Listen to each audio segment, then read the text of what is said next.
자, 그리고 또 신장식 변호사가 논평을 좀 해주시죠. 네. 한국 경제가 잘 가고 있느냐 하는 건데 정파적 견해에 따라 전혀 지금 다른 말들을 하고 있단 말이에요.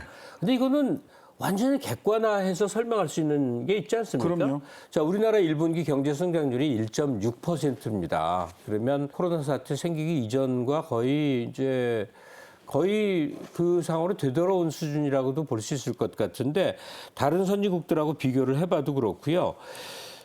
지금 그 현재 한국의 경제 성장률 수치 이것을 보면서 어떻게 우리가 판단이 저는 이걸 가지고 경제가 망했다 어쨌다 이렇게 이야기하는 것은 사실에 입각하지 않은 그냥 정치적 주장이라고 생각이 되고요. 그 주장이 왜 나쁘냐 하면 실은 우리 서민들이 느끼는 건 이런 겁니다. 올해 3% 중후반 성장을 전망해 볼 수 있다. 그렇게 될 것 같습니다. 제가 보기에도.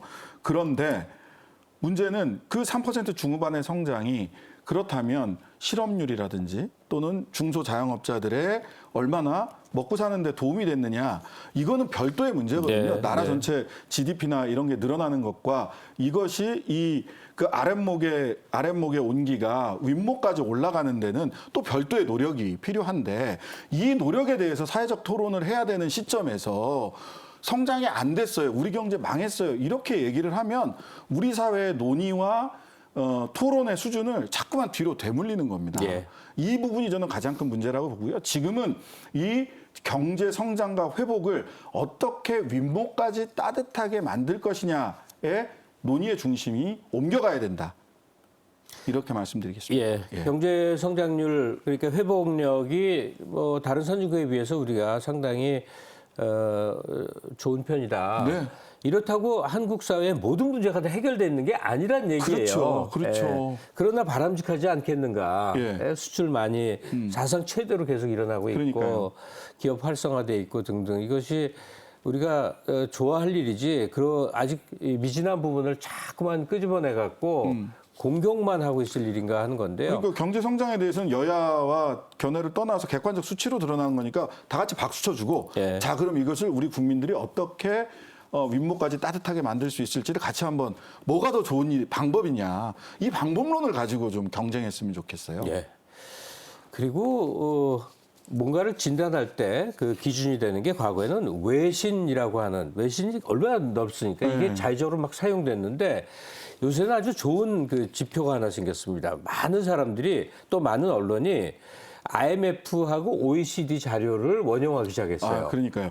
예전에 이런 일이 있었습니다. 사실 우리가 외신을 봐야 객관적인 자료를 볼 수 있다라고 했던 게 박정희 전두환 정권 시절에 한국의 인권 상황. 한국에서는 몰라요. 외신을 봐야 알 수 있었고요. 네. 그다음에 IMF 당시에 한국의 경제 상황. 한국 언론은 IMF 사태가 벌어지기 1년 전, 2년 전에도 외신에서는 이거 한국 경제 좀 이상하다. 예. 알람을 울려줬거든요. 근데 우리나라 언론에서는 다 장밋빛 환상만 얘기를 했어요.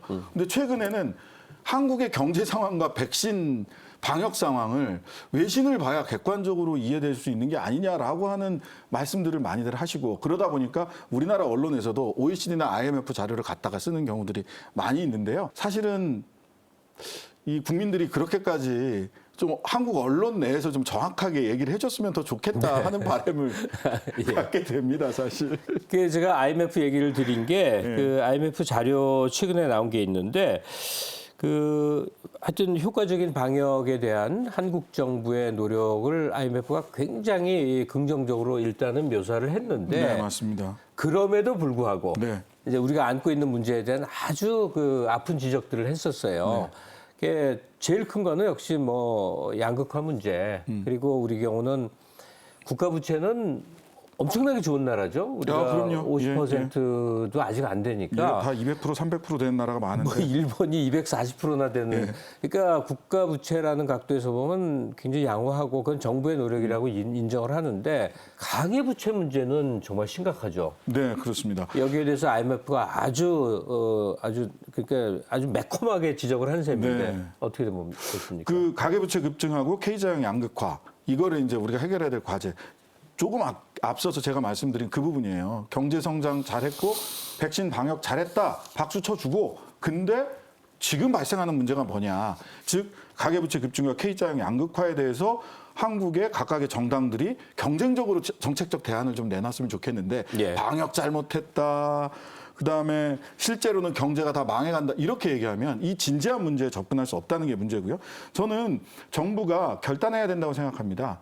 나라가 빚지는 것이요. 개인이 빚지는 것보다 훨씬 낫습니다. 왜냐하면 개인은 파산하고 나면 회복 불가능하고 그 사회가 그 파산한 개인을 다시 일으켜 세우기 위해서 들어가는 비용이 훨씬 많이 들어요. 예. 정부가 빚을 지면은요, 나라가 빚을 지면 나라는 이것을 대응할 수 있는 대응 능력이 있습니다. 대응 능력이 있고 회복할 수 있는 여러 가지 수단을 가지고 있어요. 그래서 가계 부채 때문에 가계가 파산하기 시작하면 이후에 우리 사회가 감당해야 될 몫이 너무 커집니다. IMF 이후에 이거 겪어봤지 않습니까, 우리가. 그렇기 때문에 저는 이 부분에서 확장적 재정 정책을 통해서 가계부채의 급증을 막고 차라리 나라가 국채를 발행하는 게 낫다라고 하는 큰 결단을 할 때가 된 게 아닌가.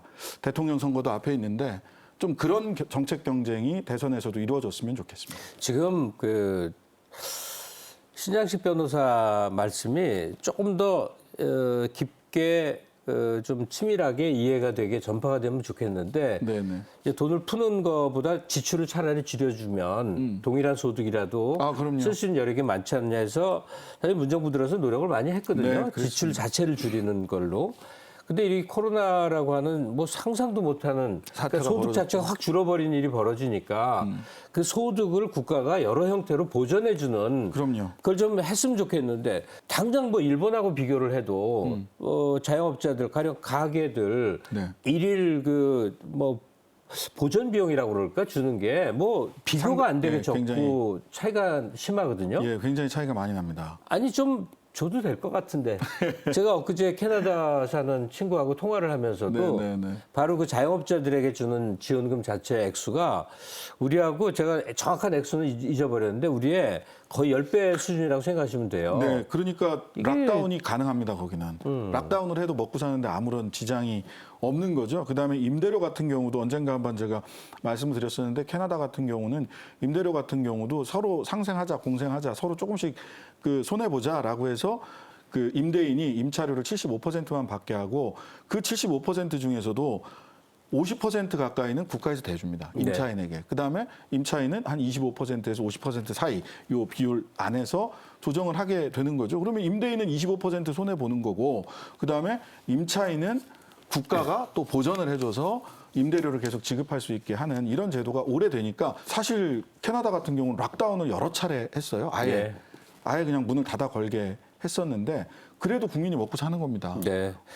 그러니까 그 신장식 변호사 말씀처럼 뭐 나라가 망한다는 게 아니에요. 네, 나라가 돈을 풀어 그 복지를 많이 하면 나라가 망한다 하는 희한한 그 논리가 그런 거 없습니다. 언젠가 우리나라에 그 전파가 됐는데 그게 아니라 여력이 충분한 국가 재정이 소상공인을 중심으로 자영업자들에게 좀 더 많이 미쳐지고 그게 경기 선순환으로 돌아오는 걸 좀 보고 싶습니다. 그럼요. 그런 얘기가 있지 않습니까? 왜 부자들과 사장님에게 나라가 돈을 주는 것은 투자라고 하고 가난한 사람들에게 돈을 주는 것은 비용이라고 하느냐. 우리 국민 모두를 비용 취급해서는 안 되지 않겠습니까? 네. 그래요. 오늘 갑장대화라는 이름의 코너를 처음 했는데 네. 앞으로 우리 저 민감한 쟁점 놓고 네, 의견 나누고 종종. 싸움도 하면서 좀 잘해봅시다. 네, 알겠습니다. 네, 감사합니다. 오늘 고맙습니다. 예. got